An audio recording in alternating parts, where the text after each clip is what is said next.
Every yard, every hit, every second. It's earned out here. This game demands more than just skill. It demands fuel. The right fuel. Cause out here it's not just about how hard you work. It's about how long you keep going. When the game gets real, drink bottle still. Connor, Dude. the last preview of the year, the very last preview of the year, because it's the final weekend. Actually, the last preview of the year. We tricked you guys with the Yates Cup. Well, we didn't know that we were going to have this run to the Vanier Cup, but Connor, this is the weekend they hand out the hardware, and as it sits in the Limestone City, ready to go, both teams are there, both coaches are ready. They had their press conference, the award ceremony, all the 9 yards. It is time to just button down the hatches and play for the trophy in this country, the Vanier Cup.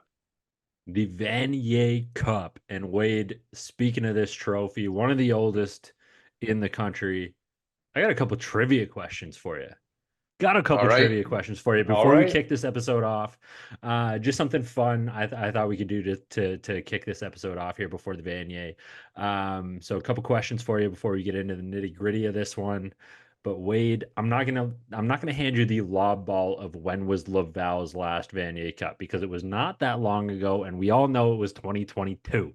So when was Laurier's last Vanier Cup? If you can give me this without Googling, and I can see you looking down at your phone right now, so none of that. No, sorry, I got a work email. I need you to look me dead in the eyes here and make a pick on when you think Laurier's last Vanier Cup was. Was it 0506? Wow. Okay, 41. 41st Vanier Cup, December 3rd, 2005. The Laurier Golden Hawks beat 1-for-1, baby. Beat who? No, okay. Give me who they beat, what the score was, and what the stadium was. Oh God. It's getting a little tougher here. I will give you that. Okay, I'm gonna say 2005. You already got the year, so we don't need to rip that back off. I know. Relax. I'm gonna say they played against the Calgary Dinos. Right conference, wrong school. Oh, frick. All right. This is UBC, Saskatchewan. Oh, you got one of those right, and it is not the T-Birds. So it is the Saskatchewan Huskies. So Saskatchewan Huskies. 1-point ball game, 24-23 win over the Saskatchewan Huskies at which stadium? Historic stadium in Ontario. I'll give you that. Oh, Ivor Wynne? It is mentioned in How I Met Your Mother. Yes, Ivor Wynne Stadium. I didn't even need the How I Met Your Mother clue. You said historic stadium. It is. Ivor Wynne, I never win. That is how that one goes, Connor.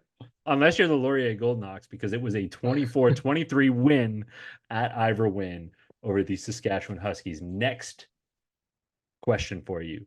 Can you give me, and this is a tough one because I did not even know this one until 2 days ago, but can you give me the connection between the Vanier Cup and our Canadian Armed Forces? Isn't the Vanier named after a high-ranking military official? I mean, that's a really good guess. No. Like you could have said that for a few trophies here, but you're right. The Vanier Cup was named after George Vanier, who was born in Montreal, Quebec, and was the 19th Governor General of Canada. He also served during World War I and World War II as the commanding general of the Royal Van Duzium Regiment, which is one of the most famous infantry regiments in Canadian military history. So there is some military connection there to the Vanier Cup. Now, last question for you before we get into this game, because I could sit here and give you Vanier trivia all night, but that's not what this podcast is about. Presentation. I might have a presentation on Friday about the history of the Vanier Cup because I was very excited about this. But last question for you. What major city across Canada has hosted the most Vanier Cups? You should get this one. I feel like it's Toronto, is it not? It's Toronto. Toronto has hosted Yeah. 41 of 61 Vanier Cups. Shout Can out you give me the UFT. 2 stadiums? No, can you give me the 2 stadiums now that the Vanier Cup has been hosted at in Toronto? 3 stadiums, actually. If you can give me all 3 stadiums, there's a bonus one in there. So the 3 stadiums that the Vanier Cup was hosted at between those 41 games. Gotta go easy one here. Old Varsity Stadium. Okay.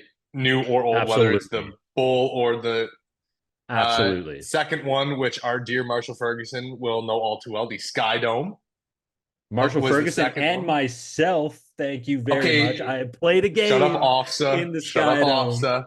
OFSA. That's next week. Okay, OFSA's next week. Shout out to the Frontenac Falcons for Connor. Okay, And the Connor, last, the so you got third you got the one. 2 main stadiums. You got the 2 main stadiums that this game has been played in. Give me the bonus stadium, and I'll be super impressed with you here. Oh And it gosh. is the city of Toronto. Yeah. Why do I feel like it's also on U of T's campus? Am I wrong in saying that? Close. You're close. You're close enough. Okay, just Which give it means to you me. can go a I'm not lot of getting it. different directions here. So it was Exhibition Stadium. Oh, okay. That's not really that close to U of T. That's closer to Skydome. Close enough. It's close enough. It's close All enough. right, so You can walk to BMO Field from Varsity Stadium. So don't give me any of that. It's close enough. yeah, you're gonna be walking for like 2 hours. That is not true. I can walk from Liberty Village to BMO Field in like less than 20 minutes. Yeah, Liberty Village is across the highway. It's close from enough. it. It's close enough. It's close enough. All right. Okay, for the people joining now, let's get into this OUA. So Connor O'Neill, Wade Zanketta, the final OUA season preview because we have an OUA team, the Laurier Golden Hawks, ready to go. Connor, right off the hop, we talked to Coach Falls at the start of the year about all 12 starters. All their guys were back. And maybe it's not all 12 that are finishing this stretch run, but it has been the same core guys who have fueled this Golden Hawks push into the postseason. And not just any push, but a dominant push. How can that group finish the task, finish the job, finish the mission? Wade, I told you this before we started recording, and I think this has been our sentiment about this team for a large majority of the 2024 U Sports season. The Laurier Golden Hawks, I think, are the team to beat across U Sports this season. I think the Laurier Golden Hawks are the #1 team in U Sports this season, according to us, for a darn good reason. They just topped in the Yates Cup. They topped one of the best teams in the country, the second best team in the OUA. And right now, when you're looking at what the Laurier Golden Hawks are doing, specifically on offense, Taylor Elgersma has this team firing on all cylinders. He's averaging a video game number of yards right now. He's averaging 4 touchdown passes per game, not to mention the fact that, he can drop a shoulder and run over somebody if he needs the yardage. So for me right now, with this Golden Hawks team, it is very hard to bet against what Elgersma has brought to the table this season in U Sports. Now, the flip side of this coin, the Laval Rouge-et-Or have had one of the, if not the most prolific defensive units in the country this season. They're only allowing less than 185 pass yards per game. They're allowing less than 120 rush yards. They're allowing 113 on the dot, 114, give or take, rush yards per game this year. And they are one of the most aggressive units up front across U Sports. So I think this is going to be a very intriguing matchup for those two reasons. You have one of the best offensive units going up against one of the best defensive units. But how hard is it to bet against Taylor Elgersma right now and what they're doing? Yeah, I know they're without Raiden Thorne, but Ethan Jordan's been playing great. Ryan Hughes, as we mentioned earlier this week, has been basically the turning point of this offensive unit throughout the playoffs. I think Laurier right now is a very hard team to bet against. Yeah, and the one thing that I Laval was not really tested in the run game this year, and we thought Regina going into last week was going to try that. Christian Contende had been on a good stretch. They didn't really get much success with him. Of course, Erickson had the run towards the end, but Regina didn't really get the ground game going. And when you force yourselves, or Laval forces you as an offense to play one dimensional, their best aspect takes over, and that's their pass rush, right? 28 sacks this year. They get after the quarterback.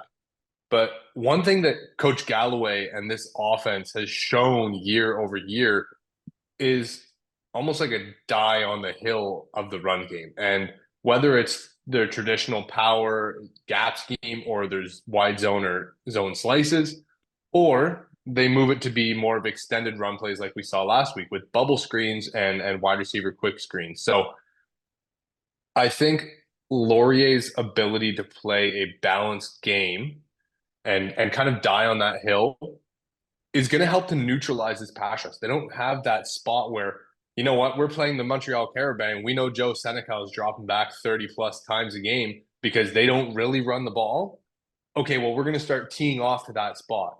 Well, with Elgersma, they have such good H-back and fullback play alongside to complement the offensive line that is so strong.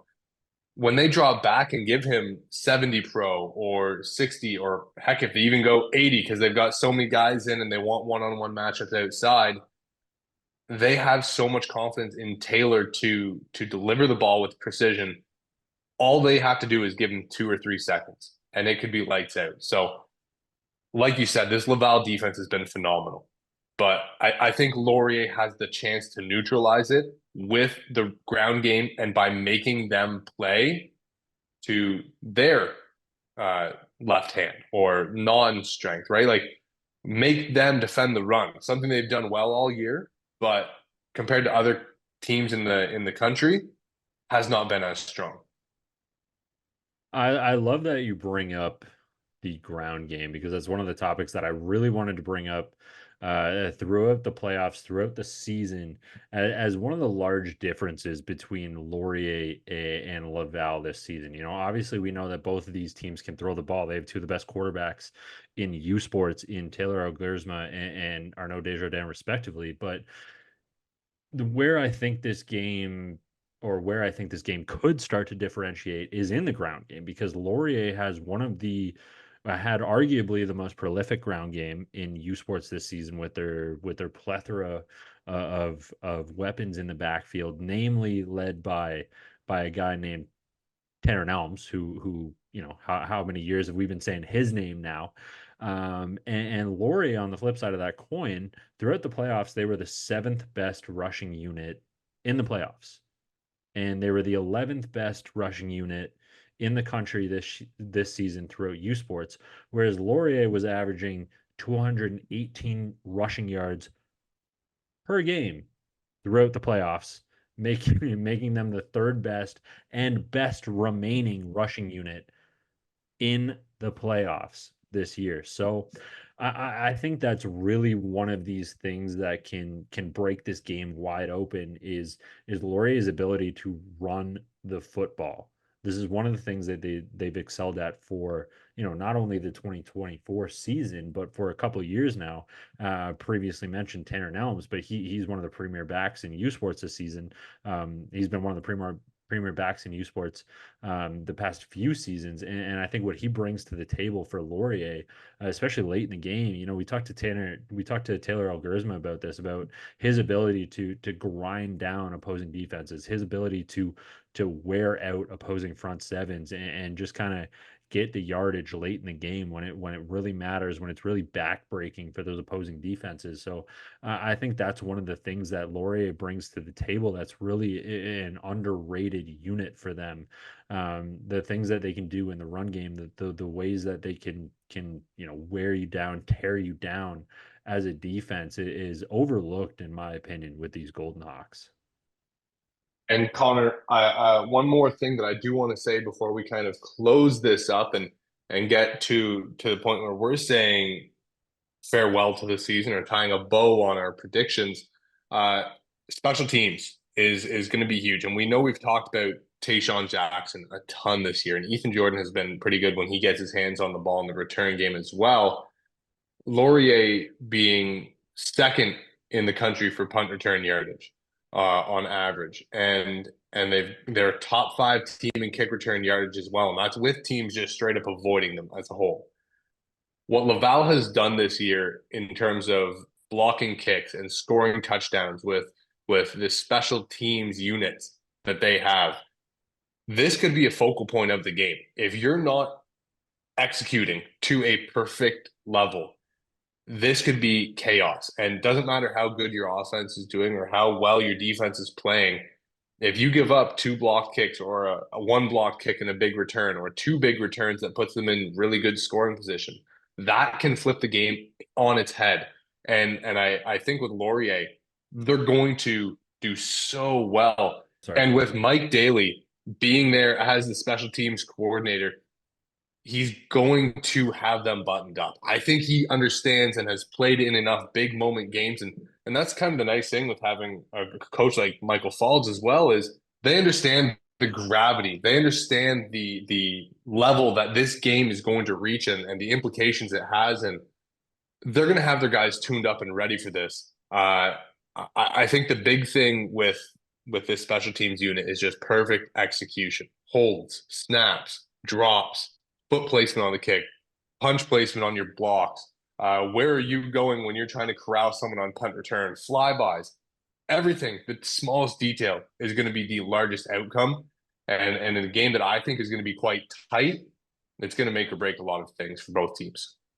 And Wade, I agree with you because I think, I talked about Tanner Nellums in the run game being overlooked, but I think, oftentimes the third phase of football, obviously you and I and those who are deep rooted fans of football and fans of football in general know the importance of the third phase of football, and that is special teams, as we mentioned so often on this podcast on CFP. Marsh mentions it often. We just feel there's an importance of special teams, no matter if you're the kicker, whatever it may be. But in this instance, we talked about, or you talked about specifically Tayshaun Jackson being one of these pivot guys, being one of these turning point guys for the Laurier Golden Hawks. And what he has brought to this team has been absolutely integral. Over 800 yards, almost 900 yards returning total this season. He's got 382 in the regular season in kickoff return yards. He's got 400 and almost 50. He's a yard shy of 450 in the punt return game. Not to mention some of the missed field goal returns that he's had this season as well. Like, what are we going to do with this guy? There's nothing you can really do when he gets loose. He can make a play. He can make somebody miss. He can go for the yardage. He is an absolutely electric playmaker for this he's an absolutely electric playmaker for this Laurier Golden Hawks offense. And I think it's really going to make a difference. I think that Laval is really going to have to pay attention to this. I think Laval is really going to have to be buttoned up in this aspect. I think that in their own right, they have not really been able to find as much success in the return game as Laurier has this season, and I think that is something that can fly under the radar here in this Vanier Cup. It is that battle for field position in the third phase of this football game, in the return game of this football game. If Tayshaun Jackson can get loose and set his team up, at their own 45-yard line, at their own 40-yard line, at the opposing 50-yard line, whatever it may be, if you're starting 20, 15, yards closer to your objective, which in football is the end zone. Let's call a spade here. Um, you're in position of success, and even if he can't get in the end zone here, he allows you an opportunity to at least get 3 points on a given drive, depending on his type of return. Yes, Connor, and I think when we sum up this game and look back on it next week, there's going to be something special teams related that we're going to say, wow, turning point in this game. Now, I think that's all we've got for tonight. Enjoy the game, of course, as always. Make sure you're hydrating during the game, right? You gotta have some very key levels, and I know our players on the field from the OUA are going to be sponsored and getting hydrated the best way possible. That's with BioSteel, Connor. BioSteel is redefining sports hydration, and as the official hydration partner of the OUA, they're supporting the next generation of Canadian athletes and potentially the next Vanier Cup champions. Their zero sugar, high quality products help athletes perform at their best. Check out biosteel.ca/OUA for more information. I crushed a nice BioSteel drink today to keep me going. Connor, probably going to have a few more as we get down into the Vanier Cup. We'll be there at Richardson Stadium. So if you see us, don't be afraid to say hi. Come out to the Tri Football event that's going on at the Upper Field, Nicholas McCarney. Kingston Minor Football Association is kicking off their new wave. It's going to be a great chance to try it, ages 7 to 14, I believe. Make sure to come and check out the youth movement that is football. Bring your kids by. Of course, there's going to be punt, pass, kick at halftime. Whole bunch of things going on at Richardson Stadium. Connor and I will be there for it all, and of course for the game. Who would miss that? Not us. See you guys there at Connor R. O'Neill, at CF Perspective, at Wade Zank. Enjoy the Vanier Cup.